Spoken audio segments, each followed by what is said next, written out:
लगातार सामाजिक काम करते रहते हैं, शहीदों के लिए आवाज भी उठाते रहते हैं जी। क्या आपको मतलब अगर मौका मिलता है जहाँ से महेंद्रगढ़ विधानसभा से टिकट मिले आपको बीजेपी की, या फिर किसी भी प्रकार से आपको इशारा हो कि यहाँ से चुनाव लड़ा जाए, तो क्या आप मतलब चुनाव लड़ने के लिए तैयार हैं?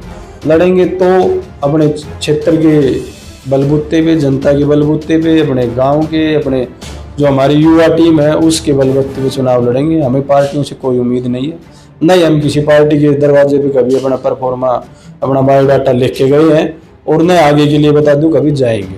बिल्कुल। तो ये जो रैली है इसमें भी आपने काफी युवाओं को इकट्ठा किया है, बाइक से रैली निकाली जाएगी, तो इस रैली के बाद भी मतलब एक बड़ा फैसला हो सकता है कुछ दिन बाद, जैसे चुनाव है, तो इससे पहले आप कोई बड़ा निर्णय ले सकते हैं चुनाव को लेकर। नमस्कार साथियों, मैं हूं कृष्ण सैनी, आप देख रहे हैं MGN हरियाणा लाइव न्यूज़। आज हमारे साथ जो व्यक्ति मौजूद हैं इनका नाम है कुलदीप सुरजनवास से हैं, और ये 11 तारीख यानी कि रविवार के दिन एक जन आक्रोश रैली जो बाइकों के माध्यम से निकालने जा रहे हैं। इनका क्या उद्देश्य है इन्हीं से जानेंगे। तो कुलदीप जी, सबसे पहले हमारे चैनल में आपका स्वागत करते हैं। धन्यवाद जी, नमस्कार आपके दर्शकों को। कुलदीप जी, क्या कहना चाहेंगे, जैसे चुनाव भी नजदीक आ रहा है और एक ये जन आक्रोश रैली है, क्या इशारा करती है ये आक्रोश रैली, किस मुद्दे को लेकर के आक्रोश रैली निकाली जा रही है? ये कृष्ण जी रैली है हमारे शहीदों के हक के लिए, उनके सम्मान के लिए। क्या है कि 2017 में माननीय मुख्यमंत्री मनोहर लाल जी ने उस टाइम पे घोषणा करी थी कि हरियाणा प्रदेश में 2 शहीद स्मारक बनेंगे, एक अम्बाड़ा और एक नसीबपुर। तो हम सरकार का आभार प्रकट करते हैं कि अम्बाड़ा वाला बन के तैयार है, बड़ा अच्छा बनने लग रहा है, लगभग ये मानो कि आप 80% काम कंप्लीट हो चुका है। लेकिन हमारा महेंद्रगढ़ का जो नसीबपुर का शहीद स्मारक है वो भी आज भी फाइलों में ही घूम रहा है, उस पर कोई काम नहीं हो रहा। तो इसके लिए हमारे क्षेत्र के युवाओं को हम जागरूक कर रहे हैं। हम अपने सैनिकों को तो उनको तो खैर मालूम भी है, उनको भी जागरूक कर रहे हैं कि आप जिस पार्टी का पूर्णतः साथ देते हो वो उस पार्टी की सरकार आपके साथ कितना पक्षपात कर रही है। विकास कार्यों में तो दक्षिणी हरियाणा विशेष करके महेंद्रगढ़ के साथ हर सरकार ने पक्षपात किया है, लेकिन ये हमारे शहीदों के साथ भी पक्षपात कर रही है, ये उनमें भी दोगली नीति अपना रही है। जब अम्बाड़ा का बन सकता है तो हमारा क्यों नहीं? क्या हमारे क्षेत्र का या हमारे शहीद पूर्वजों का कोई कम योगदान है इस देश में? किसी भी प्रकार के त्याग का, बलिदान का, संघर्ष का, किसी भी प्रकार से हर लड़ाई में, हर जब भी देश पे संकट आया है तो यहाँ के युवाओं ने, यहाँ के लोगों ने, क्षेत्रवासियों ने, 36 बिरादरी के लोगों ने बढ़ चढ़ के न अपना बलिदान दिया है।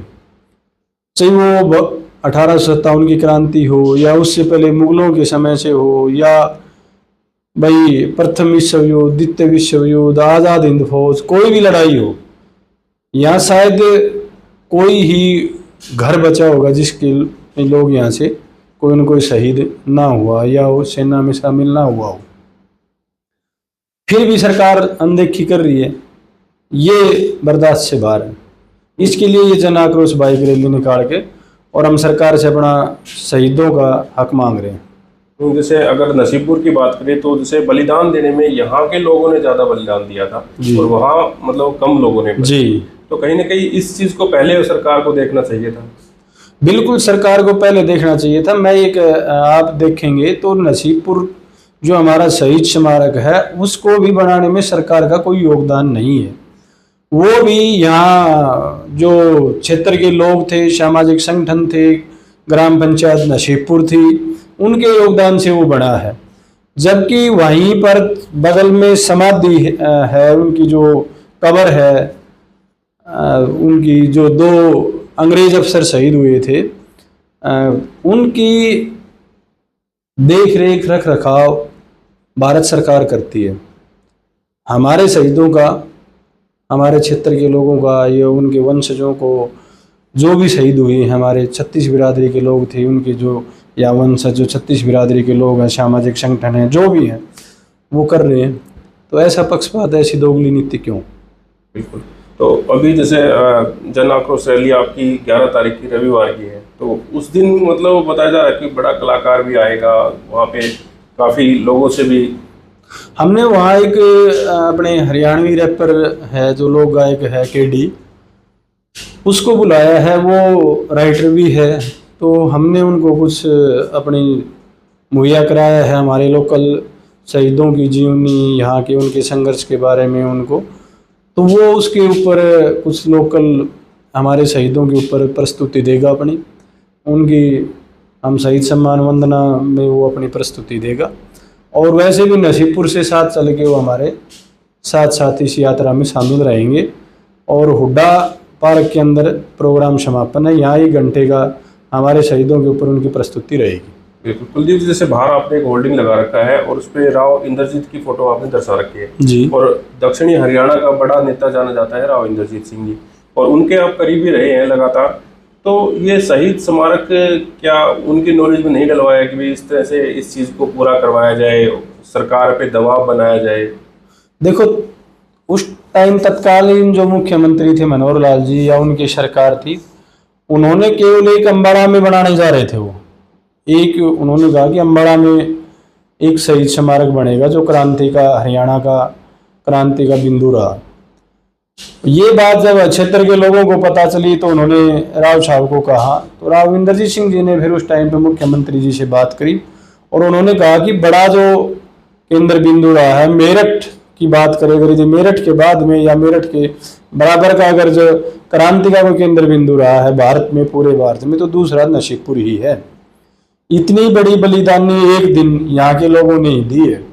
और अंग्रेज अफसर पूरी लड़ाई के अंदर अंग्रेज सैनिक मरे होंगे या एक आधा कोई अफसर भाई मेरठ में तो मारे गए थे हमारे क्रांतिकारियों के द्वारा, लेकिन 3 अंग्रेज अफसर, जिनकी 2 की कब्र तो यहीं बनी हुई है, बाकी बताते हैं कि एक वहाँ दिल्ली में जो घायल हो गए थे, वहाँ दिल्ली में या कहीं और बन रही है। 3 अंग्रेज अफसर यहीं एक इस लड़ाई में मारे गए थे। 5000 हमारे जो भारतीय सैनिक थे, उनमें से जवान भी थे भाई, किसान भी थे, सब प्रकार के लोग जिनके पास जो हथियार था, जेड़ी कुआड़ी खुदाड़ी जिससे भी आप पूछते हैं, सब मजदूर लोग सब उस युद्ध में शामिल हुए थे।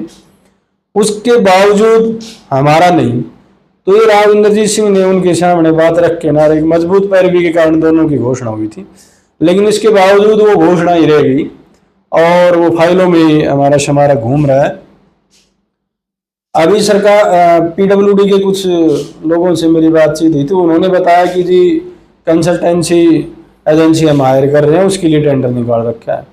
तो ये देरी के केवल बहाने हैं।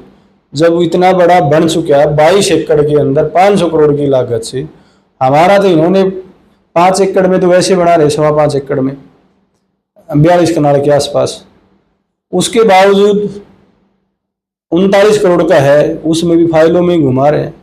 दूसरा आपको एक एग्जाम्पल हमारे शहीदों की अनदेखी का और बता दूं कि शहीद स्मारक के लिए इन्होंने विशेष करके रेजांगला के लिए इन्होंने मांगा था भूतपूर्व सैनिक संघ ने, तो इन्होंने नगर पालिका ने प्रस्ताव पास कर रखा है चौधरी रणबीर हुड्डा पार्क में बनाने के लिए, और डीसी साहब ने भी उसको अप्रूवल दे रखी है।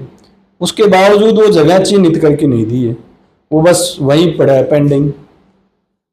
ये जब पैसे भी नहीं मांग रहे भूतपूर्व सैनिक संघ, ये तो केवल ये कह रहे हैं कि आप हमें जमीन दे दो, हम खुद बना लेंगे, हम बना लेंगे, क्षेत्र के लोगों से सहयोग ले लेंगे। उसके बावजूद वो जगह नहीं दी जा रही। तो ये जो इतनी बार बार में शहीदों के साथ हमारे उनकी अनदेखी कर रहे हैं ना, ये क्षेत्र के युवाओं को इसके लिए जागरूक करना है और इस सरकार से हमें अपने शहीदों का हक लेना है, इसके लिए आकर उस रैली है। कुलदीप जी, जैसे अब लोगों के बीच में ये सुनने को आ रहा है कि भाई कुलदीप सुरजनवास जो है चुनाव लड़ने की तैयारी भी कर रहे हैं, कहीं ना कहीं इंद्रजीत का हाथ आपके सिर पर है, तो कहीं ना कहीं इंद्रजीत का इशारा रहेगा कि भाई आप महेंद्रगढ़ विधानसभा से चुनाव लड़े या कहीं अन्य से। बाकी ज़्यादातर ये सोचा जा रहा है कि महेंद्रगढ़ से आपको चुनाव लड़वाया जाए, तो इस पर कितनी सच्चाई है? नहीं, इसमें कोई सच्चाई नहीं है, ये तो वैसे ही है, राजनीतिक प्रोग्राम ये कोई है नहीं। ये तो ये है कि भाई कुछ लोग हैं जो सरकार के ज़्यादा विशेष करके प्रति ज़्यादा सहानुभूति रखते हैं, वो इस तरीके से ये फैला दोगे तो राजनीतिक प्रोग्राम तो पूर्णतः ये गैर राजनीतिक प्रोग्राम है। हमारा युवा इंकलाब संगठन समय समय पर इस प्रकार के कार्यक्रम करता रहता है। पहले भी शहीद सम्मान काव्यांजलि 2019 में करी थी, शहीद जन्मभूमि नमन यात्रा करी थी, और उसके अलावा आर्मी की टीम बुला के आर्मी के लिए रक्तदान शिविर लगाना, शहीदों की पुण्यतिथि पे रक्तदान शिविर लगाना, स्वास्थ्य पे, शिक्षा पे, सामाजिक काम करते रहते हैं हम तो यहाँ। आप लगातार सामाजिक काम करते रहते हैं, शहीदों के लिए आवाज भी उठाते रहते हैं जी। तो क्या आपको मतलब अगर मौका मिलता है भी यहाँ से महेंद्रगढ़ विधानसभा से टिकट मिले आपको बीजेपी की, या फिर किसी भी प्रकार से आपको इशारा हो कि यहाँ से चुनाव लड़ा जाए, तो क्या आप मतलब चुनाव लड़ने के लिए तैयार हैं? ये तो वक्त तय करेगा, समय बताएगा। और चुनाव तो हमने पहले भी जिला परिषद के चुनाव लड़े हैं और जिले में सबसे ज़्यादा वोटों से जीते हैं। वो सब उसमें मेरे गांव के लोग, मेरे साथियों, टीम की बदौलत था। हमें किसी पार्टी से ज़्यादा टिकट की या कोई न तो अपेक्षा है न हम रखते हैं। हम चुनाव लड़ेंगे तो ये अभी कोई ऐसा वो नहीं है, लड़ेंगे तो अपने क्षेत्र के बलबूते पे, जनता के बलबूते पे, अपने गांव के, अपने जो हमारी युवा टीम है उसके बलबूते पे चुनाव लड़ेंगे। हमें पार्टियों से कोई उम्मीद नहीं है, नहीं हम किसी पार्टी के दरवाजे पे कभी अपना परफॉर्मा, अपना बायोडाटा लिख के गए हैं, और न आगे के लिए बता दूं कभी जाएंगे। बिल्कुल। तो ये जो रैली है इसमें भी आपने काफी युवाओं को इकट्ठा किया है, बाइक से रैली निकाली जाएगी, तो इस रैली के बाद भी मतलब एक बड़ा फैसला हो सकता है कुछ दिन बाद, जैसे चुनाव है, तो इससे पहले आप कोई बड़ा निर्णय ले सकते हैं चुनाव को लेकर? चुनाव का अभी हमारे माइंड में ऐसा कुछ है नहीं, फिलहाल हमारा पूरा फोकस प्रोग्राम के ऊपर है। और चुनाव तो उस टाइम की हालात और परिस्थितियां बताएंगी, कौन उम्मीदवार आ रहे हैं, उम्मीदवार अच्छे हैं, ठीक है, युवा साथी कह रहे हैं सही है, ठीक है, चुनाव लड़ने तो कोई दिक्कत नहीं है हमें। हमारा चुनाव में ज़्यादा इंटरेस्ट नहीं रहा कभी भी, पहले भी अब भी, और हमारा सामाजिक कार्यों में, समाज सेवा में रुचि रही है, वो हम बगैर चुनाव के भी कर रहे हैं, करते रहेंगे। कोई बहुत ज़्यादा ऐसी ज़रूरत महसूस हुई या साथियों ने प्रेशर डाला तो की बात नहीं, बाकी ऐसी हमारी कोई मंशा है नहीं। Thank you sir. ओके। ये हमारे साथ कुलदीप सुरजनवास मौजूद हैं और इन्होंने बता दिया कि जो 11 तारीख को शहीदों के सम्मान को लेकर के एक बाइक रैली यानी कि जन आक्रोश रैली का आयोजन किया जा रहा है, और ये नसीपुर से चल करके हुड्डा पार्क महेंद्रगढ़ के अंदर जो है वो रैली चलेगी, और वहाँ पर एक शाम को काफ़ी अच्छा प्रोग्राम रहेगा। जो केडी जो अच्छे कलाकार हैं हरियाणा में, वो वहाँ पर आने वाले हैं, तो आप ज़्यादा से ज़्यादा वहाँ पर अपनी हाजिरी दर्ज करवाएं और इस खबर को अधिक से अधिक शेयर करें। आप बने रहिए एमजीएन हरियाणा लाइव न्यूज़ के साथ। नमस्कार।